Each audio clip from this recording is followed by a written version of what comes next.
kos bernilai 4.7 bilion. Yang ini masa Muhyiddin Yassin jadi Menteri Pendidikan tahun 2012, betul. Bilangan yang berbilion itu diberikan kepada sebuah syarikat yang dikenali sebagai kroninya, YTL. Yang mana dia merupakan projek yang gagal. Sehingga 2018 kita dapati internet teruk. Dari segi yang fraud itu menyebabkan cikgu ramai menderita, murid-murid entah ke mana, duit dah bilion habis dan mereka letakkan tiang mereka di sekolah untuk kegunaan YES. Sekolah terpaksa bayarkan elektrik dan mereka tak bayar sewa pun kepada sekolah. Bayangkan dia letak barang tu, dia dapat untung, tapi dia tak bayar sewa. Duit elektrik sekolah bayar.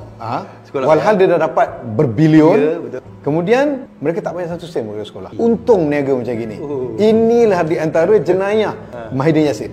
Dan bila saya lihat draft perjanjian antara kementerian dengan YTL itu begitu lopsided. Begitu lopsided, memihak kepada pihak swasta dan merugikan rakyat, merugikan kerajaan. Tapi yang paling penting ialah projek tersebut gagal. Tapi yang penting bila kita tengok pada pihak profesional menilai yang mereka belanjakan the most is 1 billion. Jadi 3 bilion lagi merupakan atas angin dan kita pun tak tahu pihak yang meluluskan Muhyiddin berapa yang dia dapat, kita tak tahu. Tapi kalau SPRM boleh bawa isu ni, saya kira Kementerian Pendidikan perlu lakukan sesuatu lah. Sebab saya pernah lihat dokumen tu, banyak fraud VLE itu LMS, Learning Management System, yang kita pun habis duit bilion sebahagian daripada itu, ataupun kalau tak bilion pun ratus juta, yang sebenarnya tapak asasnya ialah Google Classroom. Sebab itu bila kontrak satu bestari net habis pada Jun 2019, saya tak sambungkan.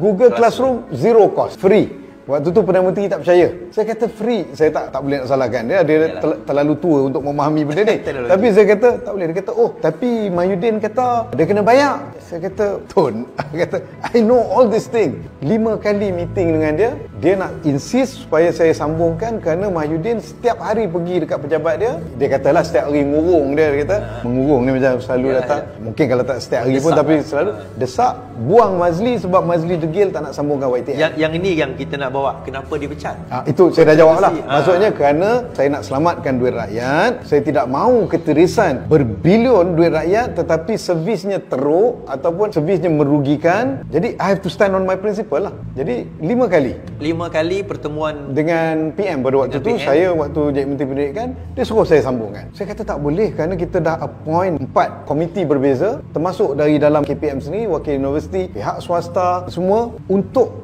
buat penyelidikan. Waktu tu usaha ni diterajui oleh TKSU pada waktu tu lah. Sekarang ni Mayor of PJ, Datuk Azhan. Beliau boleh tengok macam ni. Ternyata semua laporan menunjukkan failure, kecuali ada satu laporan, satu komiti saja yang ditaja oleh YTL mengatakan itu terbaik. 1 against 4. Dan bila kita lihat kepada laporan profesional, kita bawakan kepada pihak profesional, pihak KSU pada waktu tu cakap saya, YB, ini keputusannya. Tapi terserah pada YB nak buat keputusan bagaimana.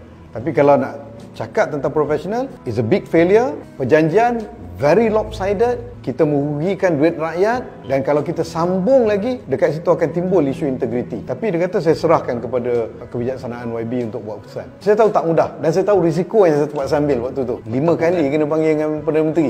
Maksudnya apa? Itu macam angkat kad kuning tu, 5 kali angkat kata iti bahasa kan.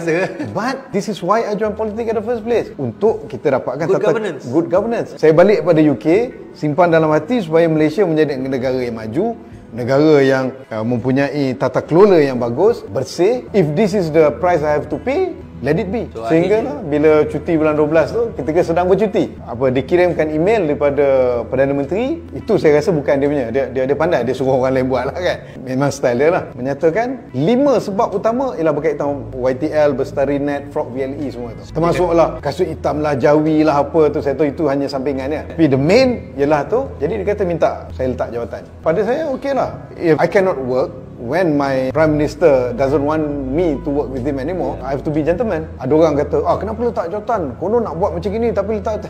Sebab saya sayangkan kamu, saya sayangkan rakyat, saya sayangkan anak cucu kamu. Sebab tu saya terpaksa ambil keputusan yang berat. Kalau saya nak ambil mudah, senang saja. Saya boleh deal dengan YTL, how much you going to pay me? Ataupun saya jumpa dengan Muhyiddin, kata, okay, Tan Sri, saya boleh lulukan ni. Berapa saya boleh dapat? But itu kita dapat dunia lah. Satu lagi, what will happen to the people? What will happen to the future generation? Jadi okey lah. Tapi for the sake of the nation, for the sake of the people, at least saya boleh tidur malam.